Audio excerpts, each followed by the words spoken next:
E aí, segundo ano? Bom, é o seguinte, dilatação térmica dos sólidos, de novo, tá? Deu um probleminha no último vídeo, mas não tem problema, o conteúdo aqui vai ser rigorosamente o mesmo, a gente vai ver esse conteúdo que não é difícil, vamos fazer exercício e pronto, tá? É o seguinte, pessoal, sempre quando a gente fala de dilatação térmica dos sólidos, e eu já tinha comentado isso no vídeo de propagação de calor, a gente sempre tem que pensar em um aumento de dimensões. Por quê? Porque quando a gente aumenta a temperatura de alguma coisa, por exemplo, uma barra de ferro, o que acontece? Essa barra de ferro ela é formada por moléculas, né, por partículas. E você sabe também, logo quando a gente começou a ver sobre temperatura, que temperatura tem a ver com o grau de agitação das moléculas. Então pensa só, eu estou esquentando essa barra. As moléculas dessa barra estão ficando cada vez mais agitadas. Você concorda comigo que a molécula ela tem uma região de equilíbrio? Quanto mais agitada ela fica, maior é a distância para essa região de equilíbrio. Ó, porque ela vai fazendo isso. Vamos dizer que essa é a região de equilíbrio. Quanto maior a temperatura, maior é a agitação. E ela vai aumentando cada vez mais o que a gente chama de amplitude desse movimento. Então, aumentando a temperatura, aumenta a amplitude do movimento de cada uma das partículas. E todas as partículas, todas as moléculas dessa barra vão fazer esse movimento. Então, o que a gente vai ter? Quando a gente aumentar a temperatura da barra homogeneamente, a gente vai ver que a temperatura, aliás, a temperatura teve um acréscimo, né, de graus Celsius, em Kelvin, mas o comprimento da barra também aumentou um pouquinho. Não é muito não, tá? É só um comprimento pequenininho que ela acaba aumentando, mas isso tem que ser considerado principalmente se você quer engenharia na tua vida, tá? Você precisa considerar os efeitos da dilatação para os prédios que você for construir não ficarem caindo por aí, tá? Eu acho que isso daria um problema jurídico bem grande. Então, dilatação é um negócio que existe. É uma coisa que, com o aumento da temperatura, os objetos aumentam o tamanho, aumentam a dimensão. Só que é o seguinte, pessoal, dimensões, logo que a gente fala a palavra, você pensa uma dimensão, 2 dimensões, 3 dimensões, e é justo pensar dessa maneira, porque com a dilatação eu posso dilatar em uma dimensão, em 2 dimensões e em 3 dimensões. Eu posso aumentar só o comprimento, uma dimensão. Eu posso aumentar a área, por exemplo, de uma chapa de ferro, 2 dimensões, ou eu posso aumentar o volume, eu posso dilatar o volume, posso expandir o objeto, 3 dimensões. Tá? Então, eu consigo ter, além de uma dilatação linear, uma dilatação superficial, que é aquela relativa à área, e uma dilatação volumétrica, que é aquela relativa a volume. A dilatação linear, eu já vou colocar aqui para você, ela ocorre em uma dimensão. Simplesmente a gente vai ter um aumento do comprimento. A dilatação superficial, eu sei que você está completando aí, 2 dimensões, porque a gente vai ter um aumento na área. E volumétrica, 3 dimensões, porque a gente vai ter um aumento no, isso mesmo, volume, 3 dimensões, tá? Isso aqui é um D. Muito bem. Então a gente vai ter esses aumentos, a gente vai ter essas dilatações aí ocorrendo com o aumento da temperatura. Vamos analisar cada uma delas, mas você vai ver que não existe nada de muito diferente de uma para outra. Conhecendo a forma como se comporta a dilatação linear nos sólidos, a superficial e a volumétrica saem de graça. Então é o seguinte, o que a gente tem aqui? A gente tem uma barra de metal, sei lá, pode ser metal, pode ser alumínio, aço, enfim, pode ser qualquer coisa. Existem materiais que dilatam mais e materiais que dilatam menos, mas guarda essa discussão para daqui a pouquinho. Nesse primeiro desenho, esquece esse aqui de baixo, essa barra ela tem um comprimento L0, é o comprimento inicial dela. E esse comprimento inicial está associado a uma temperatura θ0. Então, em θ0, temperatura θ0, vamos chutar 25 graus Celsius, temperatura ambiente. Não hoje, que hoje está bastante quente aqui. Mas em θ0, 25 graus Celsius, a barra tem um determinado tamanho. E esse tamanho é L0. Então, θ0, eu tenho L0. Só que o que começa a acontecer? Eu vou começar a ceder calor para essa barra. Se eu começo a ceder calor para essa barra, energia térmica em trânsito, o que acontece com a temperatura dela? Professor, a temperatura dessa barra vai... Isso mesmo, vai dar uma aumentada. Ela vai sair de θ0 e vai, por exemplo, para θ, uma temperatura maior. Então, por exemplo, se a barra estava a 25 graus Celsius, temperatura ambiente, eu forneci calor para ela até 100 graus Celsius, por exemplo. Repara que teve um aumento da temperatura. Se aumenta a temperatura, as moléculas se agitam mais. Se agitam mais, se elas se agitam mais, a barra vai se expandir e ela vai ficar um pouquinho maior. Onde é que vai aparecer esse pouquinho maior? Aqui, ó. Como eu falei no começo da aula, pessoal, é bem pouquinho mesmo. Eu estou colocando aqui em cor de abóbora, tá? Então ela aumenta um pouquinho as dimensões. Em vez de ser L0, que a gente tinha temperatura θ0, agora a gente vai ter um L final. Porque ó, em θ0 era L0, em θ, uma temperatura final, eu tenho L. Eu vou até padronizar isso aqui. Eu vou colocar aqui embaixo. A dimensão, o tamanho é L, a uma temperatura θ. Tá vendo essa coisinha de nada que aumentou aqui? Tô vendo, professor. Essa aqui é a dilatação que eu tive na minha barra. A dilatação, o quanto ela aumentou. Isso aqui eu chamo de delta, aliás, simbolizo, né, por ΔL. O acréscimo que eu tive no comprimento da barra. Ok? Pô, professor, mas como é que eu calculo esse ΔL? Cara, extremamente simples, extremamente simples. Esse ΔL, que é a dilatação que a barra sofreu, o quanto que ela ganhou, é o L0, que é o comprimento inicial da barra, uma constante de dilatação que eu chamo de alfa, vezes o Δθ. Então, observe que o ΔL, que é o quanto a barra aumentou, depende do comprimento inicial, depende de alfa e depende de Δθ. Ou seja, quanto maior é o tamanho da barra no instante inicial, lá na temperatura inicial, mais ela vai dilatar. Quanto maior for a variação de temperatura, mais ela vai dilatar. E esse alfa aqui é o que, professor? Cara, esse alfa aqui é a característica do material. Como eu acabei de falar, existem materiais que dilatam mais do que outros materiais. Eu vou pedir para você vir aqui no cantinho, fazendo favor. Eu tenho uma tabelinha a respeito de alguns materiais e desses que eu chamo de coeficiente linear de dilatação, tá? É só bom deixar claro para você que a gente vai ter 3 coeficientes. Um que é linear, que é relativo ao aumento, ao acréscimo de comprimento. A gente vai ter um coeficiente de dilatação superficial, que é relativo ao aumento da área, no caso da dilatação superficial. E eu vou ter um coeficiente de dilatação volumétrico, que é relativo ao aumento em termos de volume da barra, tá? Aqui tem uma tabelinha com 3 materiais, essa tabela inclusive está lá no teu livro, e os seus respectivos coeficientes de dilatação, tá? O coeficiente de dilatação, no caso linear, que a gente está chamando de alfa, a unidade é graus Celsius a menos 1. Eu botei 3 materiais aqui, alumínio, concreto e aço, e esses valores são valores médios, tá? Dependendo do exercício, ele vai ter que te fornecer esse valor. Então, para o caso do alumínio, 22 vezes 10 a menos 6 graus Celsius a menos 1. No caso do concreto, 13 vezes 10 a menos 6 graus Celsius a menos 1. No caso do aço, 12 vezes 10 a menos 6 graus Celsius a menos 1. Então, o que a gente pode ver daqui?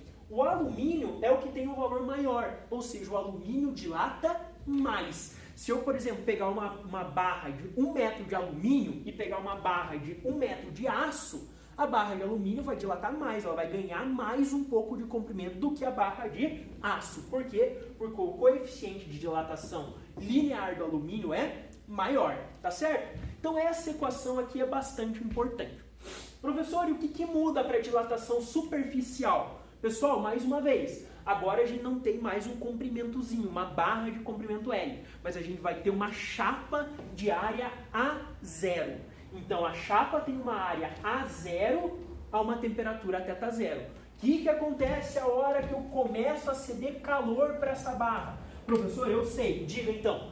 Ela aumenta a temperatura, ok? Ela passa de θ0 para θ. Tem um Δθ, então. E se ela aumenta de temperatura, o que acontece com as dimensões? Pô, esse corpo vai dilatar, ele vai aumentar as dimensões. Ele vai aumentar os comprimentos dos lados e vai aumentar a área. Muito bem. Então ele vai aumentar a área, vou colocar mais ou menos assim, ó. Da mesma forma que eu fiz o primeiro desenho, em cor de abóbora, essa quantidade aqui por fora, é o quanto essa barra dilatou, tá certo? É o quanto ela dilatou aqui em todos os sentidos. Observe que ela tinha uma área inicial, agora ela vai ter uma área final, e só esse espaço que eu coloquei em laranja é o ΔA, ou seja, a dilatação da área dessa barra. Como é que eu calculo esse ΔA? O quanto essa barra, aliás, essa chapa aumentou de área? Simples, da mesma maneira. O ΔA, tá certo? Que é a dilatação superficial dessa chapa, é o A0, que é a área inicial, vezes beta, que é o coeficiente de dilatação superficial. Aqui eu tinha alfa, aqui eu tenho beta, vezes delta teta, tá certo? E essa daqui é mais uma equação. Observe que as equações são tudo meio parecidas. E na dilatação volumétrica não vai ser diferente, tá? Então o ΔA, que é a dilatação superficial, é a área inicial, o beta, que é o coeficiente de dilatação superficial, e o Δθ, que é a variação de temperatura, tá certo? Muito bem. Pô, professor, eu acho que eu já consigo fazer meio sozinho. Ok, então vamos ver se é isso mesmo. Aqui, esse desenho eu já fiz previamente, porque eu desenhei meio mal, mas aqui internamente eu fiz um cubo de azul. Esse cubo ele tem um volume inicial V0 e ele está a uma temperatura inicial θ0. O que eu vou fazer? Pô, professor, vai ceder calor para esse cubo. Ok, vou ceder calor para o cubo. Se eu cedo calor para o cubo, ele tem uma variação de temperatura. Se ele varia a temperatura, ele aumenta as suas dimensões. Se ele aumenta as suas dimensões, eu estou dilatando esse cubo. Esse cubo pequenininho azul vai virar esse cubo aqui de fora, de dimensões de volume maior. Ou seja, esse cubo acabou dilatando. A quantidade que ele dilata, a gente vai chamar de delta o quê? Estamos falando de volume? ΔV. Esse ΔV é o quanto ele dilatou, tá? O quanto ele ganhou a mais. E esse ΔV, eu sei que você sabe como é que calcula. ΔV vai ser igual. Diga aí. V0, ok. V0. E, professor, agora ele vai também depender do coeficiente de dilatação volumétrico, né? Como é que você vai chamar? Eu vou chamar de gama. Gama. Essa letra grega aqui. Gama. Ok? Então, V0, gama e Δθ. Variação de temperatura. Δθ. Professor, eu não creio. Creia. É só isso? É só isso. Acabou. Não acabou não, mas está quase acabando. Tá? Veja o seguinte. A equação da dilatação linear, a equação da dilatação superficial e a equação da dilatação volumétrica são muito parecidas. O que muda é isso aqui. Uma tem o alfa, né? Além, lógico, de um que está falando de comprimento, outro de área, outro de volume. Mas além disso, um tem um alfa, que é o coeficiente de dilatação linear, um tem um beta, coeficiente de dilatação superficial, e um tem um gama, coeficiente de dilatação volumétrica. Só que é o seguinte, às vezes o exercício é jaguar, porque ele fala o seguinte, calcule o ΔV, ou seja, a gente está falando de dilatação volumétrica, sabendo que o coeficiente de dilatação linear é tanto.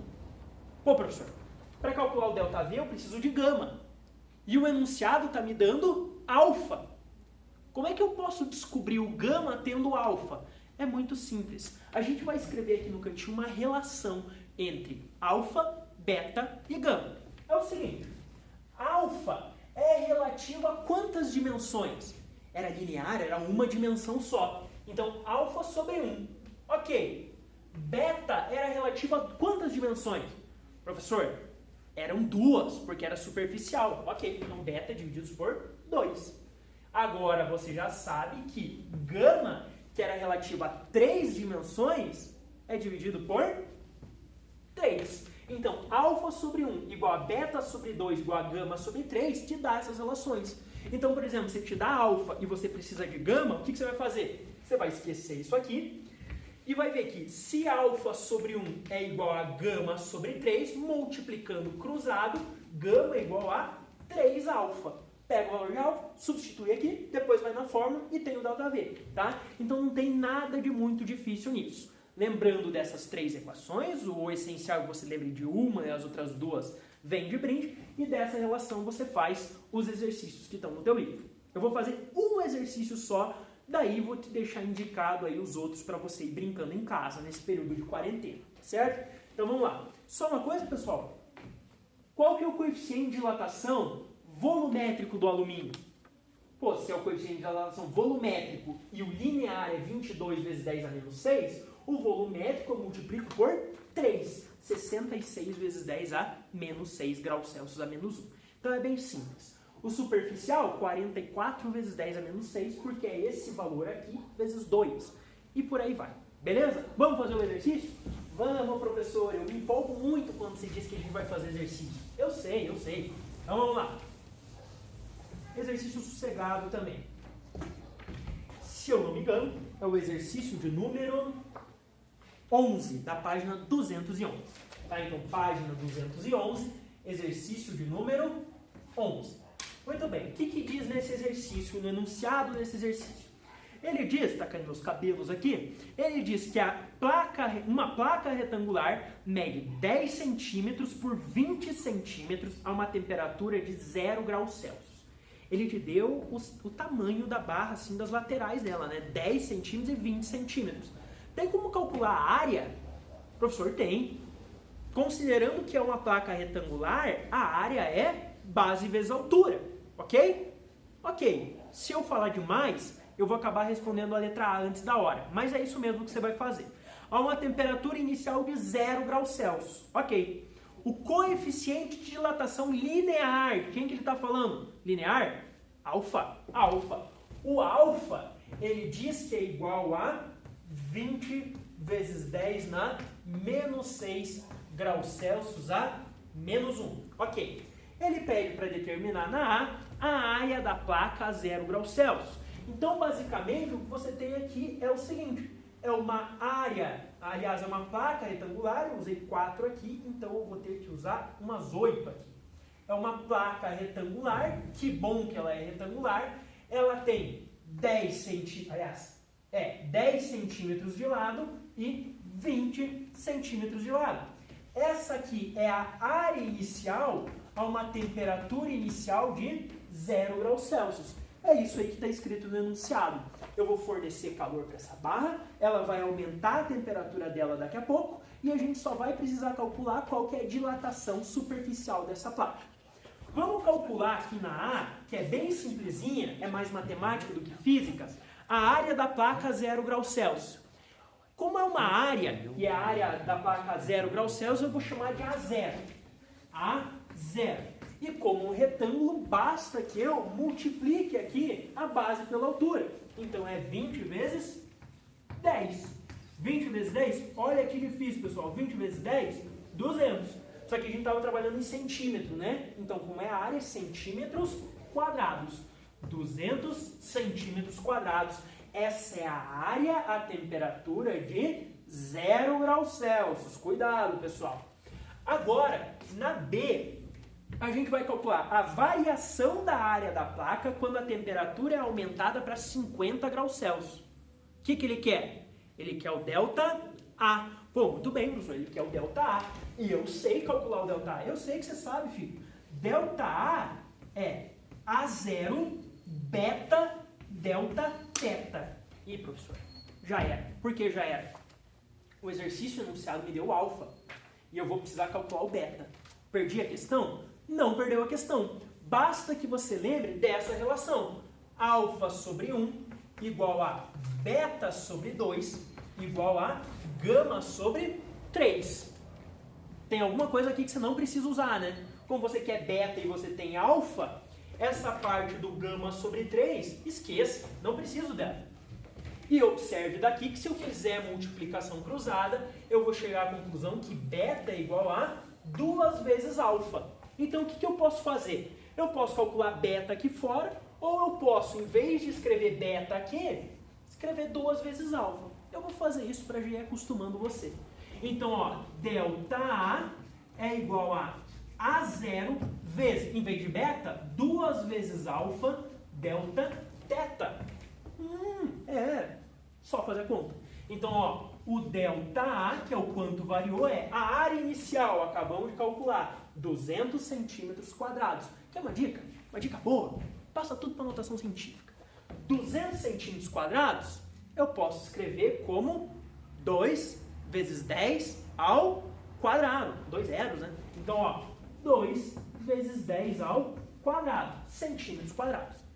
Vezes 2, né? Porque eu tenho 2 vezes alfa. Quanto é que vale alfa? 20 vezes 10 a menos 6.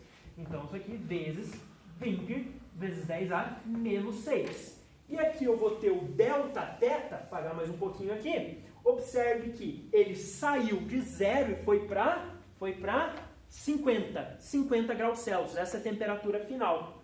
Delta teta é final menos inicial. 50 menos 0, olha só, 50. Então aqui eu multiplico por 50. Muito bem. Só calcular o delta A. Agora fica bem sossegado, né? Então, ΔA vai ser igual a... Muito bem, dá para fazer essa conta de várias formas. Ó, vou pegar esse 2 aqui, tá tudo multiplicando, né? Eu vou multiplicar por esse 50, direto já dá 100. 100 é 10 ao quadrado. Então, aqui eu tenho 2 vezes 10 ao quadrado, vezes... isso aqui deu 100, que é 10 ao quadrado, vezes, e ainda está me sobrando esse 20 vezes 10 a menos 6. 20 vezes 10 na menos 6. Eu vou vir aqui para cima, só para não ficar muito congestionado. Muito bem. Então, o ΔA vai ser igual a... Muito bem. 2 vezes 20, eu acho que eu estou esquecendo de alguém aqui. Não? Vamos lá. Então, ó, 2 vezes 20 dá 40. Muito bem. Eu acho que eu estou esquecendo de alguém. Alfa é o 200. 2 vezes 10 ao quadrado. 2 vezes alfa, que é 20 vezes 10 a menos 6, vezes delta teta, que é 50. Ok. 2 vezes 20, aqui, aliás, 2 vezes 10 ao quadrado, 2 vezes 50 dá 10 ao quadrado, ok? Acho que está certa a conta, beleza? Então vamos lá. Às vezes a gente tem dessas. O erro é achar que a gente está errado, beleza? Então vamos lá. Aqui, agora eu me perdi mesmo. 2 vezes 20 dá 40, 10 ao quadrado vezes 10 ao quadrado dá 10 na quarta, vezes 10 a menos 6, vezes 10 na menos 2, ok? Centímetros quadrados. Muito bem. Dá para terminar a conta aí? Dá para terminar a conta aí, tá certo? Não tem problema nenhum deixar esse ΔA dessa maneira aqui. Depois ele vai te pedir a área da chapa a temperatura de 50 graus Celsius. A área final da chapa a temperatura de 50 graus Celsius, basta que você lembre de uma coisa. O ΔA é igual a menos A0. Lógico, A menos A0. Eu tenho ΔA? Tenho ΔA, 40 vezes 10A menos 2. Eu tenho o A? Não tenho A, porque o A é quem eu quero. E o A0 é aquele 200, o 2 vezes 10 ao quadrado que eu tinha lá. E daí é só fazer a conta, tá certo? Então, o A eu sei que vai ser igual a A0 mais ΔA. Com isso, a área final vai ser... no caso, 200 vezes 10... vamos fazer aqui? 2 vezes 10 ao quadrado, mais 40 vezes 10 a menos 2. 40 vezes 10 a menos 2, a vírgula está aqui. 2 casas para o lado. Então, ficou 0,4. Então, o A ficou sendo... Esse aqui, no caso, é 200. Vamos deixar 200 dias aqui. 0,4 centímetros quadrados. Beleza, pessoal? Então esse aí foi o exercício 11. Eu vou deixar todos os outros exercícios para vocês fazerem, porque não são muitos exercícios e são exercícios de uma facilidade bastante grande. Espero não ter errado nenhuma continha. Se errei, ok? Mas a forma de você fazer a questão é exatamente essa, tá certo? Muito obrigado, um abraço, até mais!